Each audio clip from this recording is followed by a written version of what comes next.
దేవునికి స్తోత్రము. ఈ దిన దేవుని వాగ్దానము సామెతలు 24:10.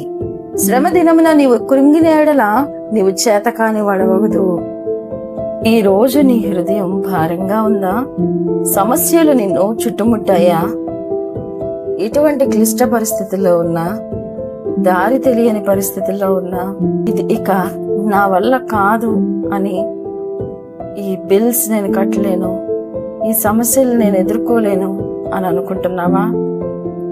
దేవుడు నీతో చెప్తున్నాడు, శ్రమ దినమున నీవు కృంగిన ఎడల నీవు చేతకాని వాడవద్దు. శ్రమలు వచ్చినప్పుడు విరిగిపోవద్దు. కష్ట సమయంలోనే నీ విశ్వాసం పరీక్షించబడుతుంది.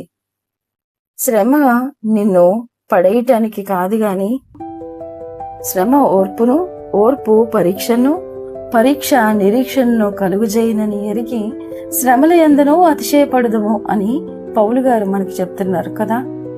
కాబట్టి శ్రమను బట్టి, నీకు కలిగిన ఈ పరిస్థితిని బట్టి నిన్ను నువ్వు దేవుని వాక్యంను బట్టి ధైర్యపరుచుకొని, దేవునిలో నా ప్రభువు నా పక్షమునున్నాడు, నేను ఒంటరిని కాదు, దేవుడు నిన్ను ఎన్నడూ విడువడు ఎడబాయుడు అని సెలవిచ్చాడు. కాబట్టి నా దేవుడు నాతో ఉన్నాడన్న ధైర్యం తెచ్చుకొని పడిపోవడం ఓటమి కాదు, మళ్ళీ లేవలేకపోవడమే ఓటమి.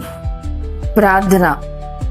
పరలోకమందున్న మా తండ్రి, నా పరిస్థితులను బట్టి నేను కృంగిపోకుండా నా హృదయాన్ని బలపరచు, నన్ను నీ సాక్షిగా నిలవబెట్టు ప్రభువా. యేసు నామములో అడుగుచున్నాము తండ్రి, ఆమేన్.